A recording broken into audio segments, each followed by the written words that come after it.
Today is January 11th, 2019, and we are speaking with Jenni Monet from Laguna Pueblo in western New Mexico.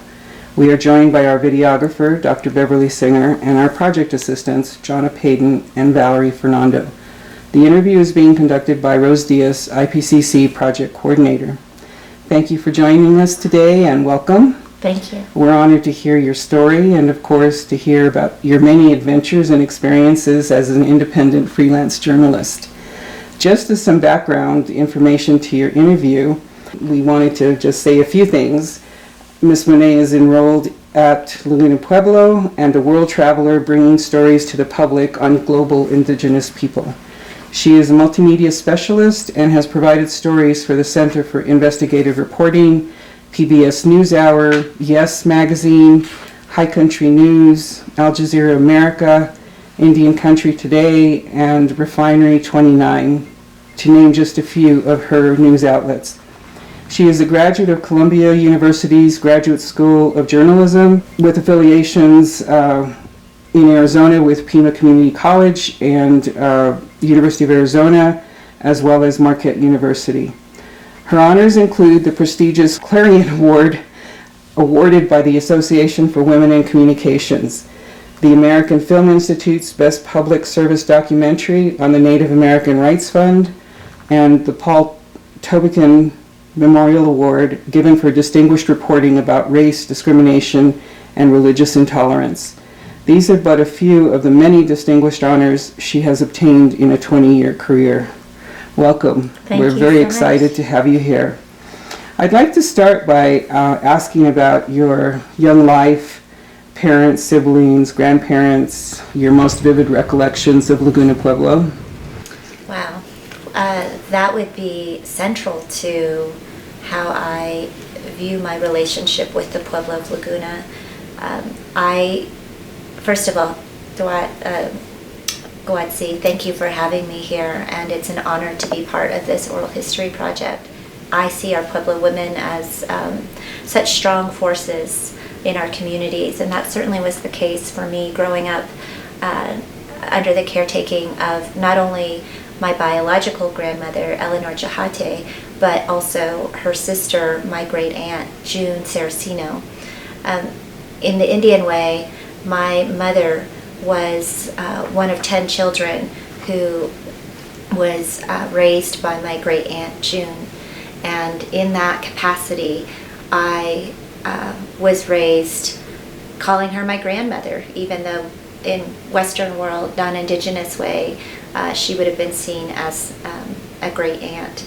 And I had the privilege of being able to be raised in the proximity of the sisterhood of June, my grandmother, and their other sister Daisy, and to be given a kind of exposure of these wonderful women in my life that I don't think I understood until I got much older. Certainly in the passing of my grandmother June, what I saw as a celebration of her life, because she was such a strong force. She raised me to really be independent without calling it that, without calling it an independence, because she took great pride in her own life to pursue a career.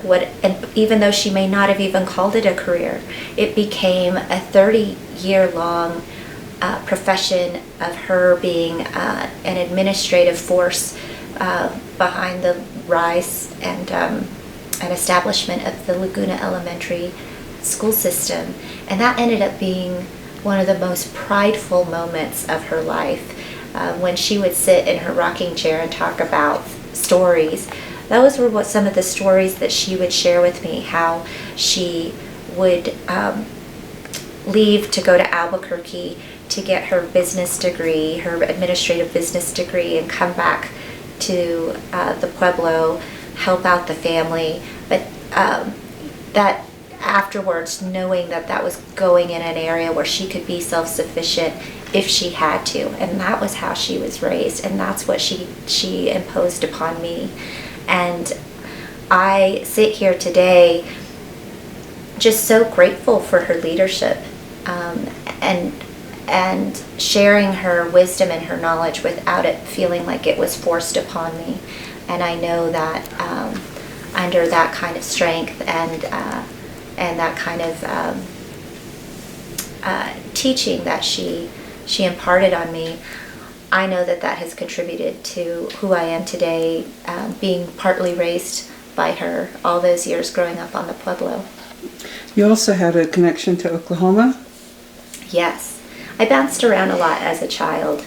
By the time I was 8, I was the daughter of a single mother. It was me and my older sister, and we raised ourselves a lot. My mother worked many hours, often on the graveyard shift for the Indian Health Services, of which she is almost retiring from. She's always worked for IHS, and she raised us off of a nurse's degree, a nurse's salary, and in many ways it was me and my older sister of 4 years who were just kind of juggling life along with our mother, and oftentimes that meant moving a lot, living sometimes with our grandmother, sometimes with friends, sometimes with other relatives, and that was an existence of on and off the Pueblo lifestyle, and oftentimes anywhere there was an IHS clinic. So I had the opportunity actually as a young girl to really understand Indian country in a way that shine a light on not only all of our similarities, but all of our different traits. And I think that today, as a journalist, I really carry that with me in terms of really understanding firsthand how diverse Indian country is and how much we do not represent a monolith. While we may represent a similar indigenous narrative, there is so much to us about us where our histories and our cultures and our traditions are so uniquely defined. Can you give us an example of one of the most vivid recollections that you have from the Pueblo? The first recollection that comes to mind is just, having to stand up for myself against my older sister and my older cousins. They liked to bully me when I was a kid. And I think just picking on me. I was the youngest of a lot of cousins. My mother was as I said, was the one of 10 in our family, in her family, and so a lot of the cousins would get together in family gatherings. And certainly when I grew up on the Pueblo, my cousins were my best friends. And oftentimes, because I was the youngest, I think I bore the brunt of a lot of pranks. Maybe that made me the strongest of all of them. I don't know, but. Those are really fond memories that I have, was my childhood growing up, because there was such a connectivity. And, today, many of my relatives are still based here in New Mexico. Not all of them are on the Laguna Pueblo. Even in this day and age where we have technology to keep us as connected, I still don't think it's nearly what it was predating the internet, where as a child you have such a strong just a strong latching on to your family and that identity. Mm-hmm. And so those are really strong and vivid memories that I carry with me. Well, it must have been very different to go into a career in journalism and communications. How did you pick that career? I don't think I called it journalism growing up, but I certainly had a keen sense for collecting things, and that also meant taking a lot of photographs of things. I was very inspired. This would have been in the early 80s. I was very inspired by the photography of Annie Leibovitz at the time, although I did not know that was who she was. I just understood that the images that she was portraying, this very street documentary style imagery, was appealing to me. as was other magazines that I would be exposed to from my grandfather, National Geographic. He never threw out his National Geographics. He kept every copy. And another very vivid memory for me is sitting on his lap and flipping through the pages of that magazine and having a front row kind of exposure in that regard to the world, to the diversity of our people, and also through National Geographic, the vastness of indigenous peoples around the world. And that was not lost on my grandfather either. And I think that through that explanation and through those stories in those magazines, I had a very keen interest in that. Another bondable moment between my grandfather and I was also watching the news. I had a very keen attraction to international developments. My grandfather did as well. He served in the war, and I think that his explaining things to me at a young age, when we would, for instance, watch Nightline in between local news and MASH, right? That was kind of the routine growing up. I remember quite vividly understanding as a young girl the ramifications of the war in Afghanistan the first time and America's role in that, and also the tribal connectivity of that as indigenous peoples. Even though I did not articulate it in that way as a young girl, looking back, those are pretty profound moments for me when I look in the rear view and see a little girl sitting on the living room floor and in front of that television, and also having those conversations with my dear grandfather. Mm-hmm. Grandfathers seem to play a really important role. Several narrators have really focused on the role of the grandfather, father, grandfather. Absolutely. But that's been a consistent thread, which we have found very interesting. That connection. So when you decided on a career, when you decided to go to school, was journalism your first choice? Yes.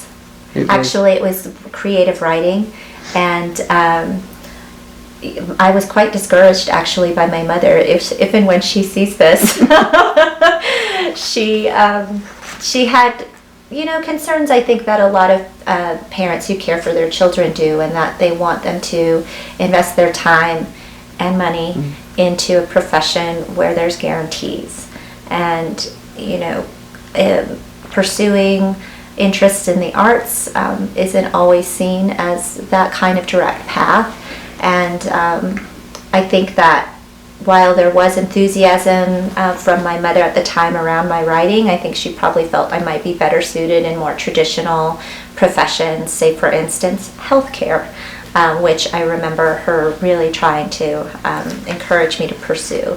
Meanwhile, I knew at a very young age that I was very queasy in hospitals. I don't think that would. Good to know. I don't think that would have been a nice fit for me. But I do know that I felt a sort of confidence even at that turning point going into college that I could write. I had enough support from teachers prior telling me that I had a talent for writing. But I didn't really know how I was going to pursue it. And I really didn't have any mentorship for anyone really shining a light on any sort of pathway to that. In fact, I was also wrestling with notions of Indian law. By the end of the first year in college, where I went to Fort Lewis College, just to kind of figure things out and get prerequisites out of the way, I had also taken some Indigenous Studies classes. And I mean, it was very clear to me that my fascination for our history and policies and the laws that are very much a part of our realities just spoke to me so deeply. And so I wrestled with whether or not maybe Indian law, federal Indian law, was something I wanted to pursue. I actually went up to the Native American Rights Fund on a spring break to talk about a potential internship and to advocate for myself for an internship. And I remember talking to Walter Bunke Echo Hawk, one of the founders of the Native American Rights Fund, and sitting in his office with all these big files around him. You could barely see him behind at his desk, behind all these manila folders stacked high. And he said, and I'm paraphrasing, but he said something to the effect of, if you want to go into Indian law, can you handle fighting one case your entire life? Because that's what this job requires. And as we know, Walter Bunke Echo Hawk has pursued water rights aggressively his entire career in a way that required that kind of focus and that kind of commitment. And I remember so vividly sitting there in his office thinking, I don't know if I can do that. I don't know that I can sit at a desk with a bunch of files behind me and know that I'm going to have to just, that's where I'm going to live and dig and make this change. Because I also knew at that young age that I had a hunger to see the world. And I had always had that, and maybe that came from my grandfather and that exposure of all those National Geographics. But I did know, even before I left high school, that I wanted a career that where I could travel.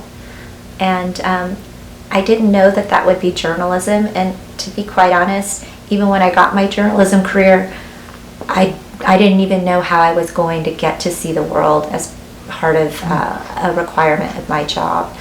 And I pinch myself still to this day when I get to board a plane to go do the work that I do. And it's I just feel very grateful to see that was kind of ruminating in my mind as a young person, and now to see and to realize that today. You talked about the lack of mentors in trying to find a path. How did you finally resolve that? Talking to Walter Echo Hawk is certainly a good one. A good one. But how do you move past that to get to knowing that your heart is in journalism? Yeah, it's taken a lot of time to understand and be comfortable with where I am in life. And as much as I would like to say that there's been a particular mentor in my life that has been integral in my growth, the sad reality is that there really hasn't been. It's been finding my own way, oftentimes in really dark places. There was a stretch of almost a decade where I felt completely lost. I did not know where I was going, what I was doing. I questioned everything, including even leaving the profession of journalism in 2010.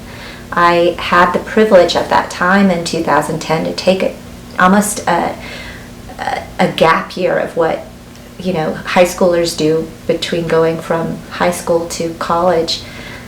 I never was able to afford that as a young person. I was as an adult. And I did that. I gave that gift to myself in 2010 to really examine a career change, a potential for a career change or a reinvestment in my career. And to be clear, I talk about career as if that was something that was kind of groomed upon me as a young person growing up. It wasn't. No one really, told me in high school, you're going to go on and grow something and it's going to be called your career. It's going to define you. To be fair, it was just finding jobs and finding something I was good at and something hopefully that I liked, and you just kind of go from there. And so I think that's the reality for a lot of Native kids, maybe in my generation. I don't know that there was a lot of that guidance in growing careers. And so in 2010, that was a real realization for me, was that, this is something that I've been doing for a while. Maybe I should stay with it and invest in it versus switching jobs like I may have done as a young person into a totally different realm. And I gave myself an ultimatum. I knew at that point that I had been passed up for a couple of promotions that I felt that I deserved. And when you examine that kind of rejection, it had become clear to me in the media capital of the world, which is New York City, that that perhaps one reason that I had been passed over for some of these jobs was my education and maybe my lacking of being linked to higher elite institutions. And as much as I wanted to argue against notions of that meritocracy is not enough, I think that what we see today, not just in the profession of journalism, but across the board, wherever Indigenous peoples are working in high capacity, that those influential centers of academia, they matter.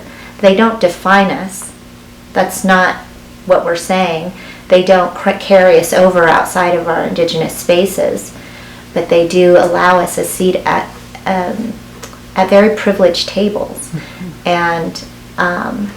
And that's been something that I've had to learn on my own as well, because I was told in the industry, particularly on these smaller newsrooms where I learned my craft, that you don't need to go to these institutions. If you know it, you'll be recognized for your work. And I think that there's a lot to be said for that. That is true. But I also think that our people are so chronically underrepresented that I feel like that's just not enough either. Mm-hmm. That unfortunately we need to be at these tables, and we need to take the steps to get there. And so I made an ultimatum to myself that year in 2010 when I was considering a career change. And I told myself that if I did not get into Columbia graduate school, because I didn't apply to grad school anywhere else, that I would pursue federal Indian law and fall back on this other love that I had, that I never subsided. And I had already been practicing the LSATs, and it was a real deliberate moment in my life in making a choice, really making an informed, educated, and intentional choice. And I got into Columbia, and I took another year of pursuing one story the entire year and doing deeply rooted research and education at not only the journalism school, but at their school, which focuses on human rights agendas. And that year, they had just started an Indigenous Peoples Human Rights Policy course, and I just felt like it was fated. And it was calling you. It was calling me. And I honestly feel that I call what I do now no longer a career or a profession. I call it a calling. I very much do. And because it's hard work, and there's a lot of obstacles and a lot of slights, and it has to be a calling to do the kind of work. How do you feel communities in Indian country could be more proactive in terms of the guidance process for students? For young people? I think we need to start really putting it in our young people's minds, these notions of careers at a very, very, very, very young age, and calling it careers and professions, and getting it in our young people's minds that their interests today are actually could crystallize to something really significant, and highlighting those stories. I mean, the fact that I at 42 years old right now, that I can look in the rear view and see that all these little traits that I enjoyed as a kid, not knowing what they were, but now having this great distance to say, yeah, that mattered, and sitting on my grandfather's lap with those magazines mattered, and Yeah, I think just having that conversation. I think there's a lot of people generationally, as I said, that we just kind of were feeling our way in the dark around how we get to these places, and fostering the possibilities of just knowing that we are groomed for something, even though we don't know it, and to be very aware of that, and to be very aware that and deliberate in the fact that these great institutions matter, but that they don't define us, and that doesn't mean that they take away from our indigeneity and our beliefs, or even how we represent ourselves as Indigenous peoples. You've talked about the challenges and boundaries, that you encountered early on as a Native journalist. Do those still persist? And can you define where that happens and how it happens? Yes, it's very challenging, the work that I do. Most people don't realize, but American newsrooms are among the widest workforces in this country, not just in the industry, in publishing or in media in general, in the country. It's mostly white male dominated at around three quarters, and then followed right behind that is mostly white women. And the reality is, today, what you see in your newsfeed is largely a misrepresentation of nearly half the population in America, which are people of color. And so when you put that kind of framing around my profession, journalism, and then you add another component of being Indigenous, which we represent roughly 1% of the population if you look at it in terms of tribal citizenry, fighting to be seen and heard is exceptional when that happens. So also at the time of re-examining my career, it was not lost on me that there was also a discord with how Indigenous media is represented in the greater ecosphere. Historically, Indigenous media is born out of advocacy rather than colonized Western journalism. In that regard, Indigenous journalism in general, Indigenous media, suffers a great deal of stigma in the wider view of Western journalism for legitimacy. And so that today is very central to the kind of media criticism that I write about, that I speak publicly about, and it comes from this kind of middle ground, because I'm coming from a very critical viewpoint of Western journalism, or what I call colonized journalism, but I'm also coming from an Indigenous caretaking perspective against Indigenous media and encouraging Indigenous media to better itself, to improve itself. Today, what we don't recognize, but is true, is that the majority of our Native publications, whether or not they be tribal newsletters, newspapers, tribal radio, blogs or websites, the majority of that collective media that exists in the United States today is tribally owned. And another way to look at that is censored. Our tribes control the narrative. And in many aspects, that's great, because there's so few people really writing about us and talking about us that on one plane, it should be celebrated that we have tribal nations who want to amplify the very hyper-local stories coming from tribal community. On the other side, that door gets shut pretty fast and pretty hard when there are complications that arise in our tribal nations that otherwise, without speaking about them, really leave a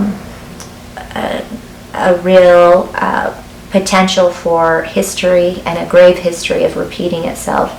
Say, for instance, with regard to an issue like disenrollment, tribes determining suddenly that certain sectors of family members are no longer citizens of a tribe.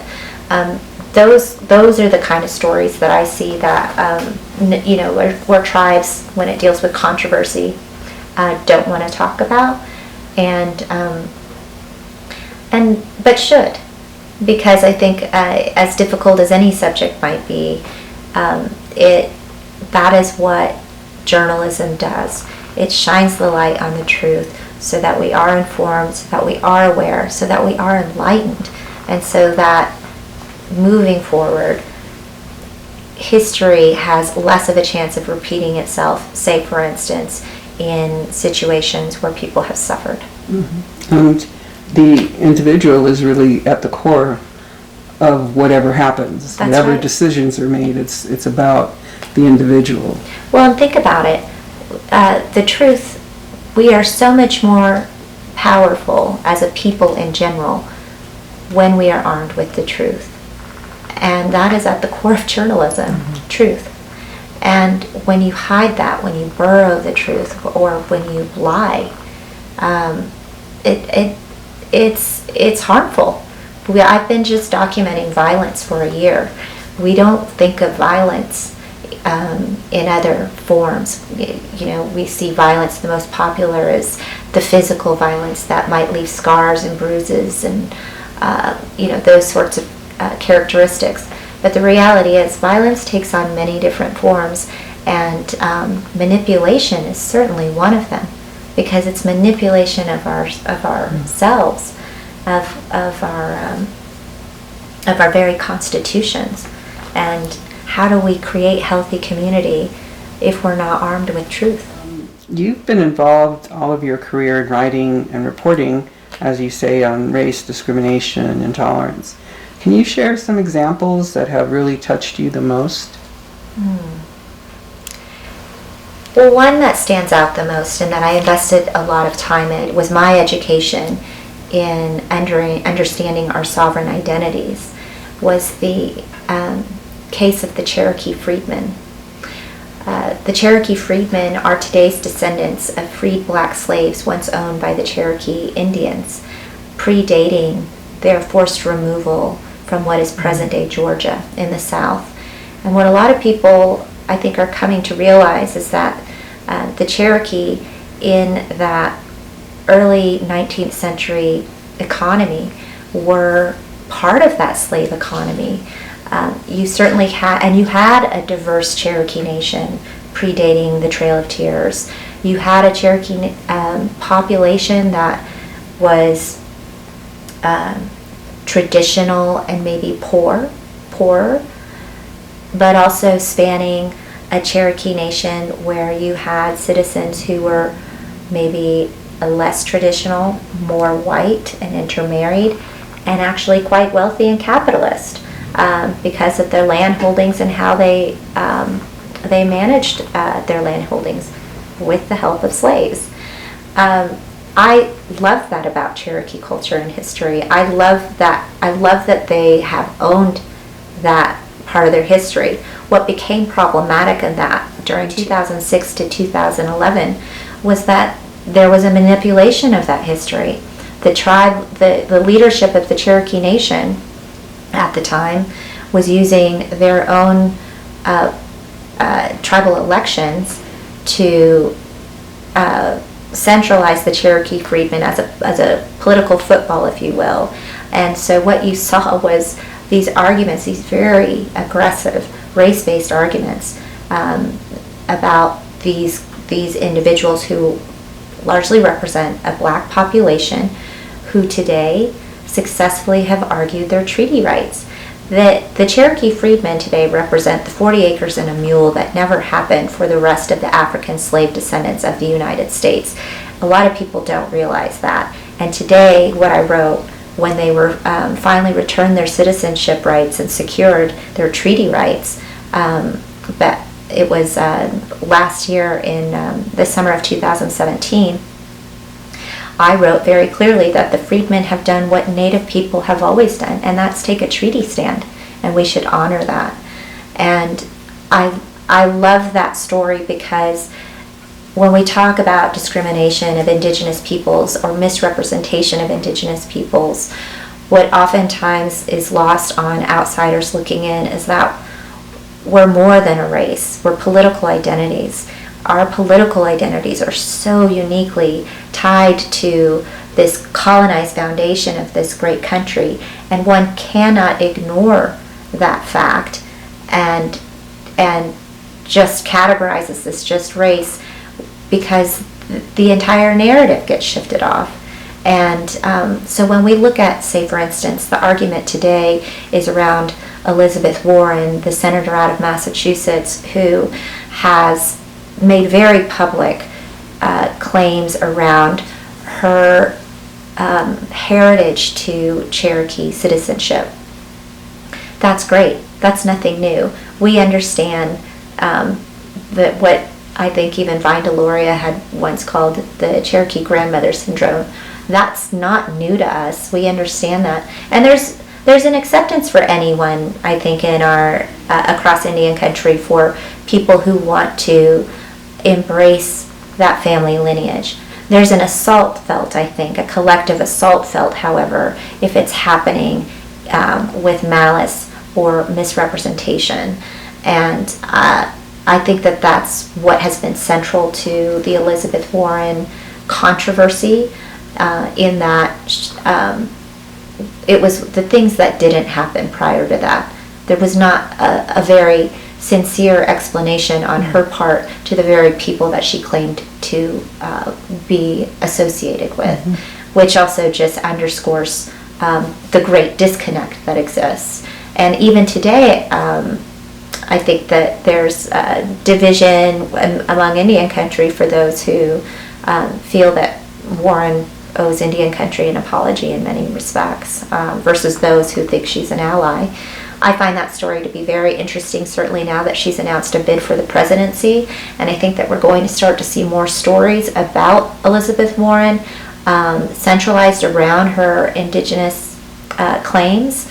And where I come in this regard is that I worry, like the rise of Donald Trump, I worry that the media will become a huge factor in whether or not Elizabeth Warren rises or falls because of that. And I think we can't have that conversation enough right now to look at the media's responsibility of how they're opening the doorways, for instance, to such conversations. Meanwhile, there's a lot of other newsworthy topics and actually immediate points of discussion to be had coming from Indian country, which is so chronically overlooked. I'll just say an anecdote very quickly, and this was central to my latest essay that I put out the day of the historic swearing in of Representative Deb Haaland and Representative Sharice Davids, which happened a week ago Thursday.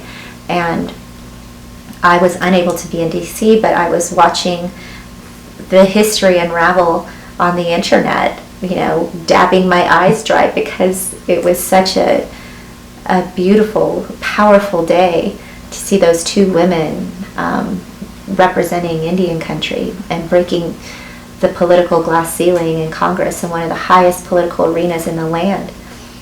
And I got this phone call from a network television producer who wanted me to come on his show to talk about Elizabeth Warren and the controversies around her Indigenous claims. And as I'm on the phone, I'm scrolling through Twitter, just looking at all the the posts of Davids and Haaland, and I asked the producer if he knew that this was happening. He realized that history is happening today with two actual tribal citizens who are historically breaking through in the political landscape. And I recommended that he switch his show to cover that topic, and that I would be happy to join his show. And I was not surprised when he declined my suggestion, and I was not surprised when he said, yeah, maybe tomorrow, because as I titled my article, were these afterthoughts. Indian country always gets short shrift, not just in the media, but in life in general. And my argument in my essay was that Holland and Davids make it unacceptable to put as secondary anymore. They represent these voices that represent us right now, and it's pretty powerful and inspirational. And if there is a placement where I am right now in terms of pushing back on identity issues, race, discrimination, I think it comes from where I'm best seated, and that's within the media ecosphere. Well, that goes back, I think, to some of the things that we talked about in terms of tribal sovereignty, and your very strong feelings about how religious freedom, civil rights, human rights, the judicial system is all tied in to sovereignty. How do you tie those stories together? Tribal sovereignty and the Western world? Yeah, and the Western world. Wow, very carefully. You can't dive too deep for the Western world of journalism, because they can only take in so much. And it's one of the real big disappointments that I have when I write pieces, actually. This year, late last year, I came to adopt what I call indigenous versions of my published pieces, because the published pieces in the Western world are so watered down that I have concern that indigenous audiences might view my journalism as underrated, or maybe overrated, or uninformed, that perhaps I don't understand all the concepts that I claim to know. I mean, I worry about my reputation, to be sure, and so I've started publishing on my own independently the indigenous version, which basically are all the scraps that get edited out of the version that gets published in the mainstream. I basically leave those bits in, so you can go and look online, and in bold print you'll see what gets cut, and oftentimes what gets cut is the indigenous perspective that deal with certain concepts around our treaty rights. While Western editors might view this country as founded by founding fathers, in our worldview, they're ancestral lands that are stolen and inherited by generations of immigrants, right? And when we write it in that realm, it doesn't always stick the way that you would like it in the Western journalism space. And yet, imagine if it did, and the kind of integrity that people reading that would just have to absorb and understand. And I think we're living in a time right now where there's a real hunger for that. Standing Rock certainly was a gauge for that kind of attraction by the outside world. It spoke to people. I think now what the focus ought to be is really examining audience reaction to the indigenous narrative in a systematic, metric-driven sort of way, and that just hasn't happened yet. There's not really been a sound and educated business plan for how we do indigenous media here in the United States. And it's a real shame, because when you look at the greater colonized world in certain countries like Australia, New Zealand, even Canada, our neighbors to the north, they all have strong representative indigenous media in their countries. Why not the United States? It's astounding. And we should have, there's not even in one elite publication one designated space for the original voices of this country.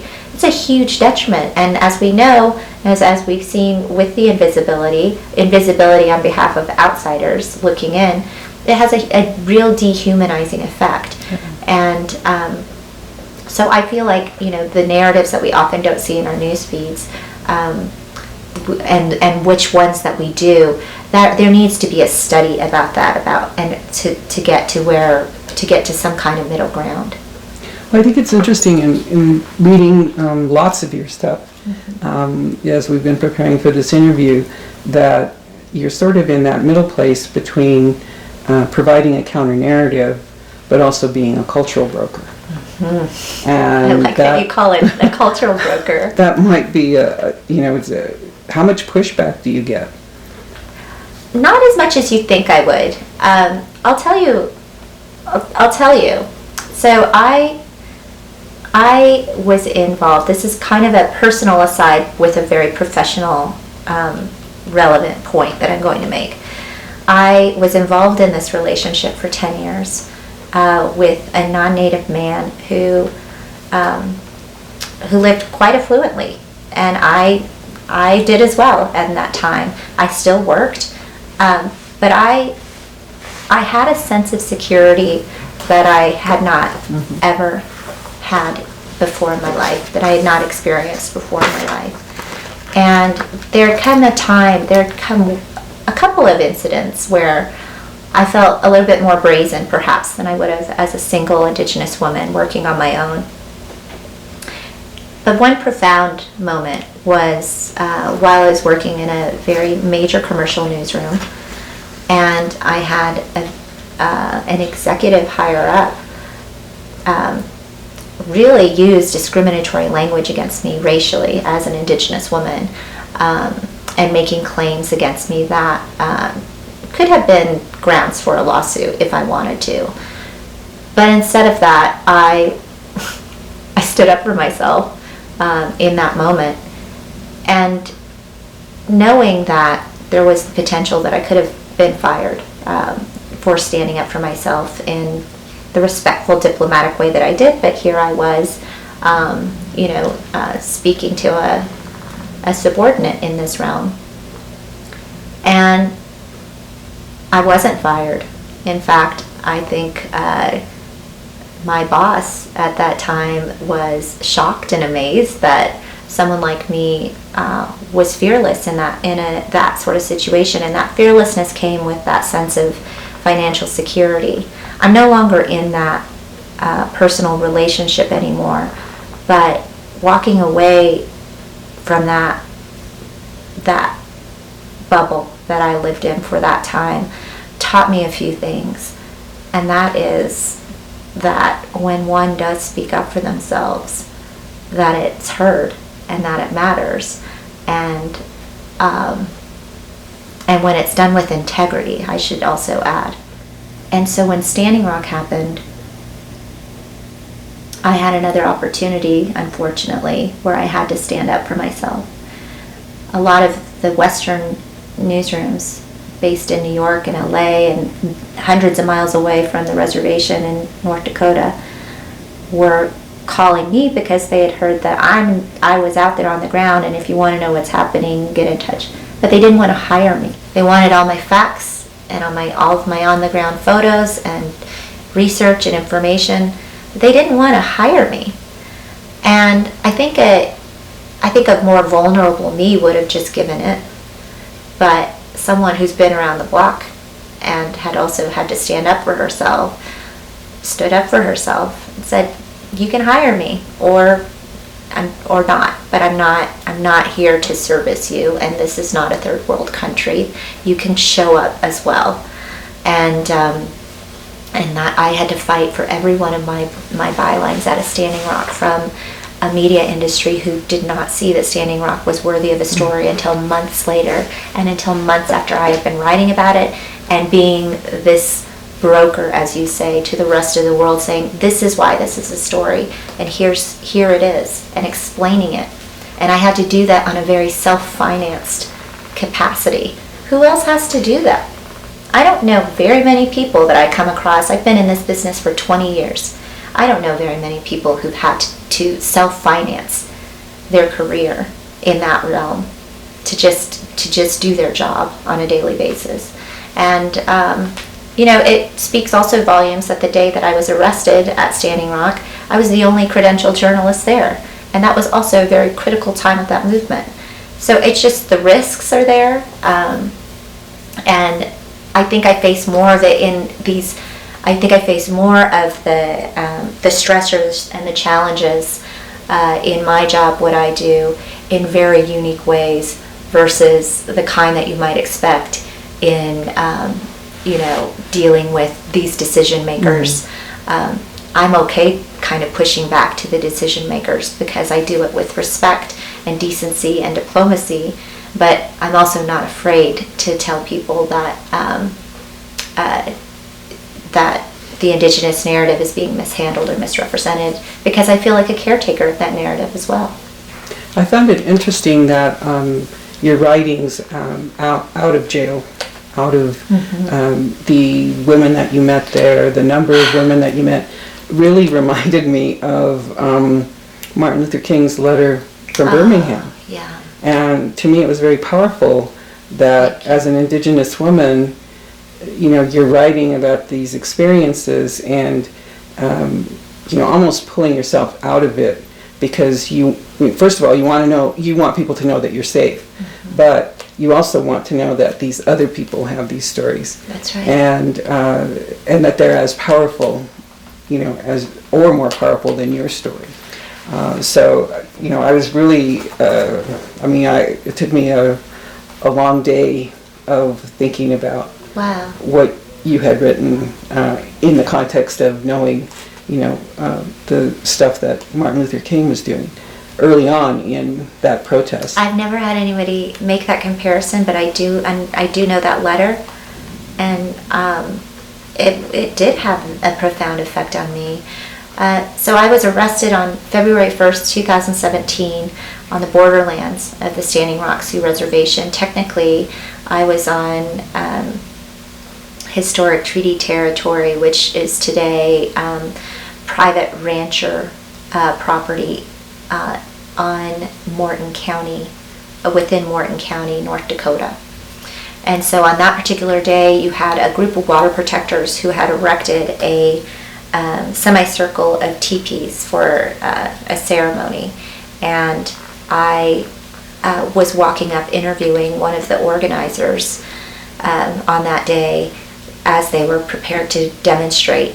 And simultaneously, what was happening was a slow gathering of police from across Morton County, but also as we came to see during the movement at Standing Rock, that there were other police forces that oftentimes would come to assist Morton County.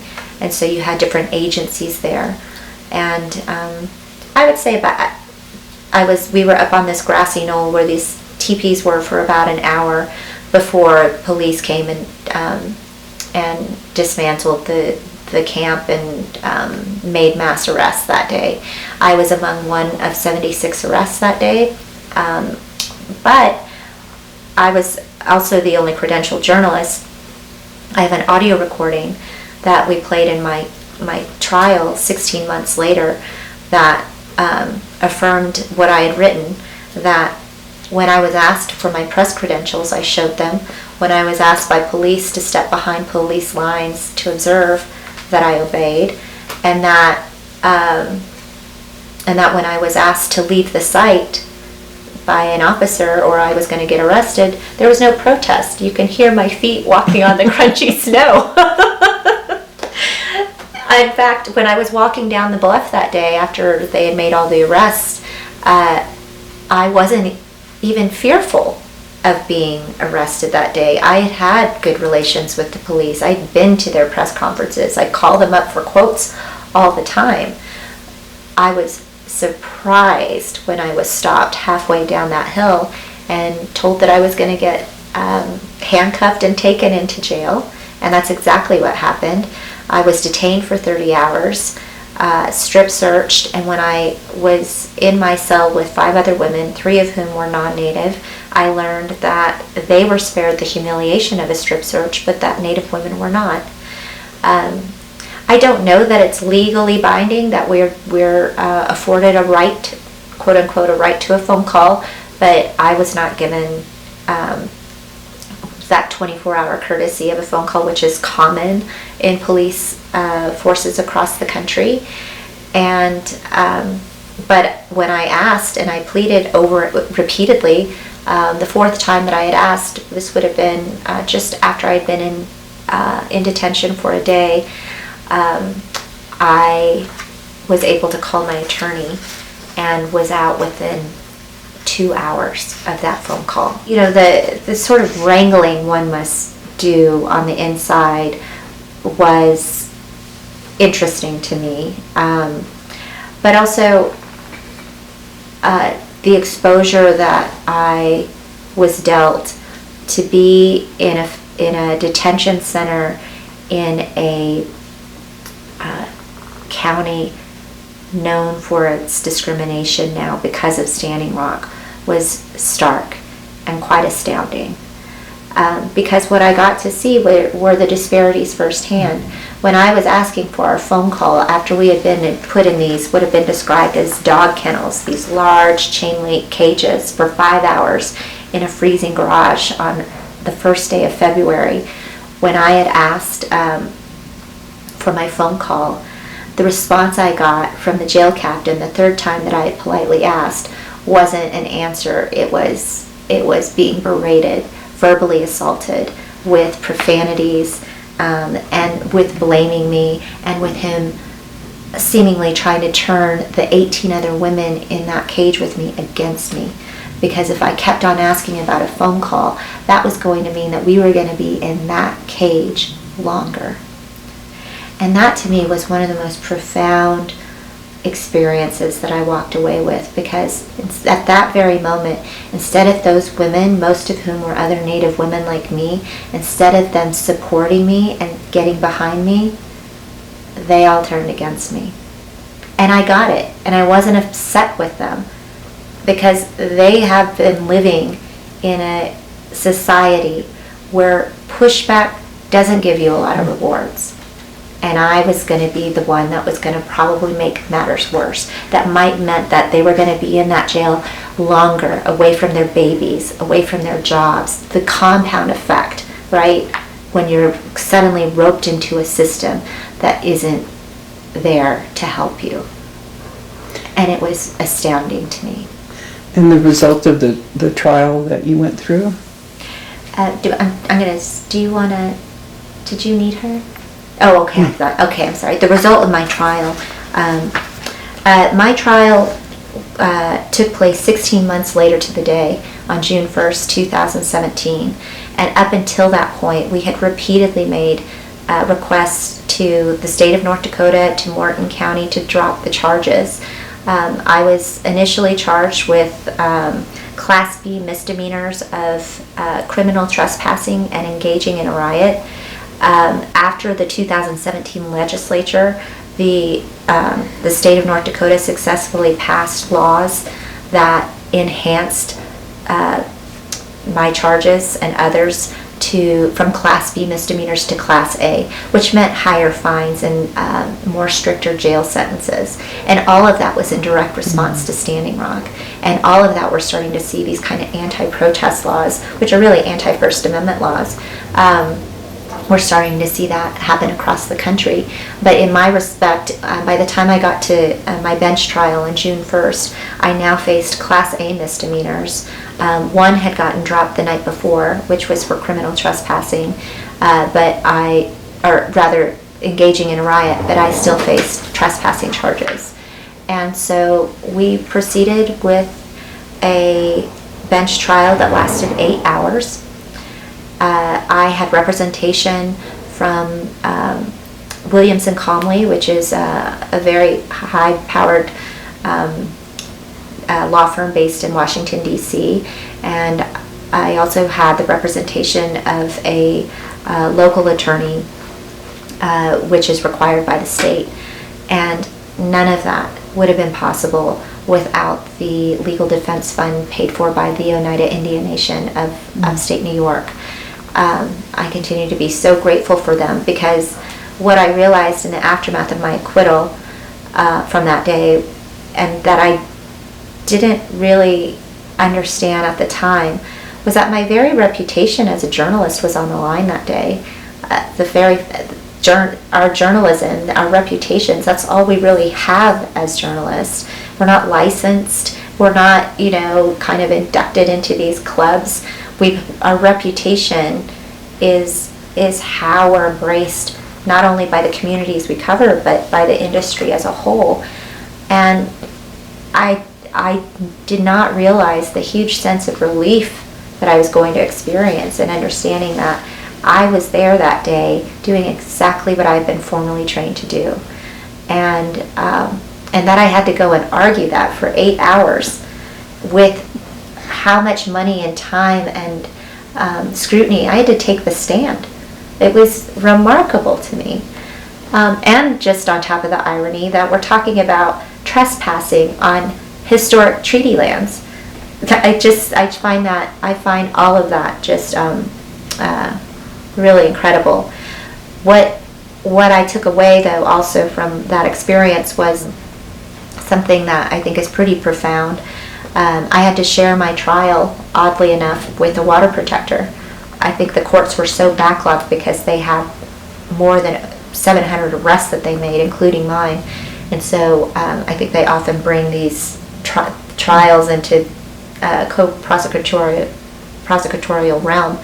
And so I shared it with Julian Bear Runner, who today is the tribal chairman of the Oglala Sioux tribe. But at the time he was campaigning in June of 2018 during our trial, and we walked away with very different outcomes. He was found guilty. He didn't talk to his attorney until the night before. It was a public defender, and who basically told him, take whatever plea deal you get because you don't stand a chance. And it was the disparities of our First Amendment, just as Americans, was pretty stark for all of us that day. It was not lost on us that as a journalist, I was there fighting the same fight as Julian for our First Amendment right, and yet there was a great disparity in that. It was an odd privilege that I'd never felt either. We're both Native Americans in that courtroom. We both were kind of racially profiled for our being on that hill that day. We had a lot of the same similar slights against us, and yet our cases could not have been different. And so there's the indigenous aspect, and then there's the press freedom aspect, and then there's just the right to free speech, and it belongs to all of us. And it was pretty amazing that that also has opened that kind of sense of realization from that, from all of this. Well, that's an amazing story. Yes. Well, and that I love that Julian is now, among our tribal leadership, because he reminded us in court that day why we were all there. And it was because of the treaties. Mm-hmm. I just have a few more questions. Sure. How do you define your role as a Pueblo woman representative of your community? I take great responsibility.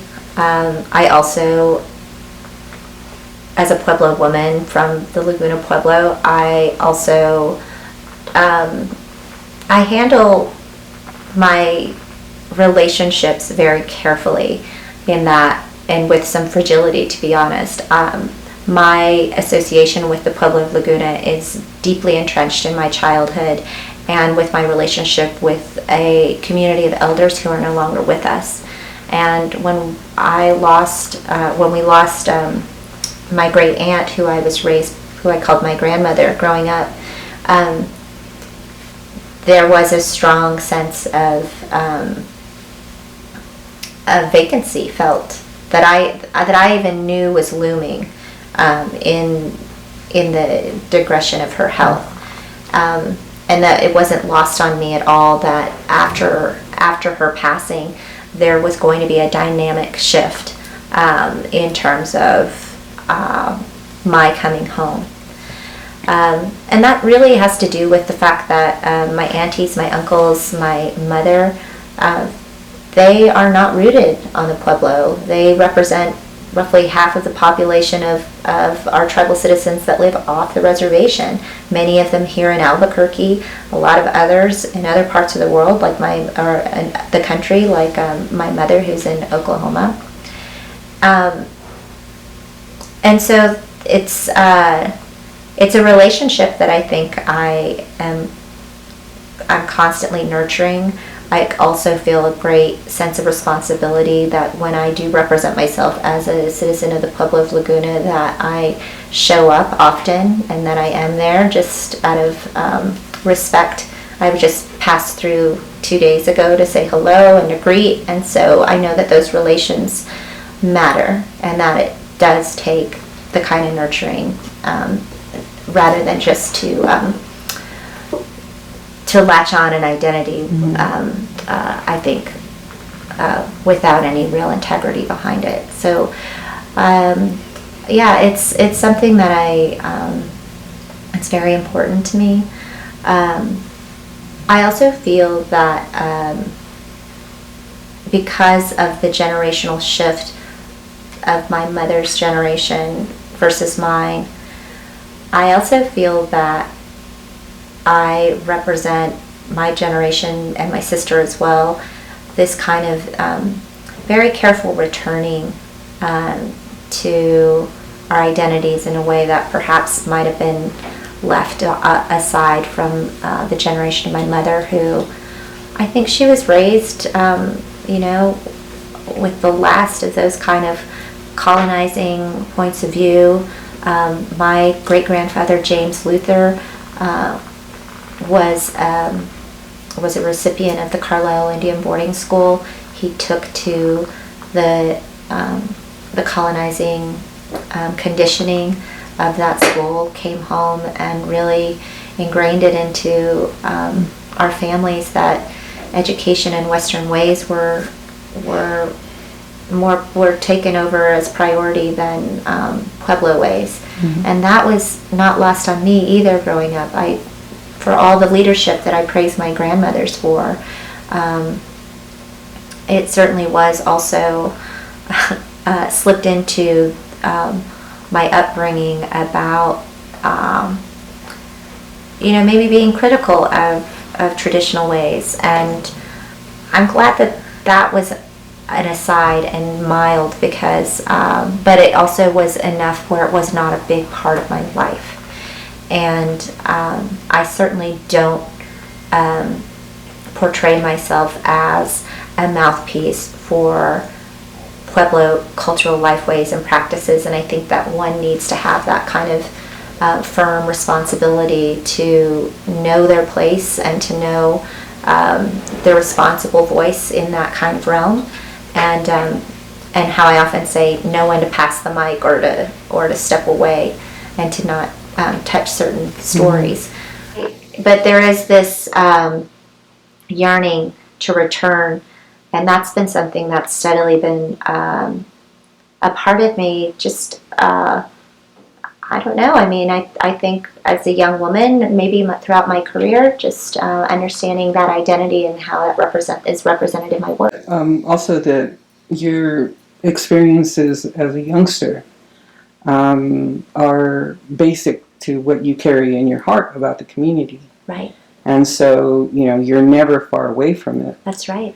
And I think that's really important. You come, you go, mm-hmm. but what you take with you is what you take with you, more very important. Much. So, that was one of the questions we wanted to ask. Oh, sure. Yeah, and my childhood on the reservation was very defining. Mm-hmm. Very defining on so many levels, both good and, the kind of the chronic problems that we see in our tribal communities. In a general sense, how would you advise young Pueblo people today? What would you say to them? Mm-hmm. Right. In a very general way about success, about work, about finding yourself. Mm-hmm. What would you say?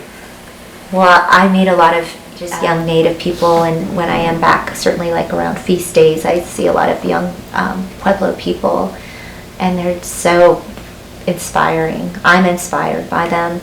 I would tell them to,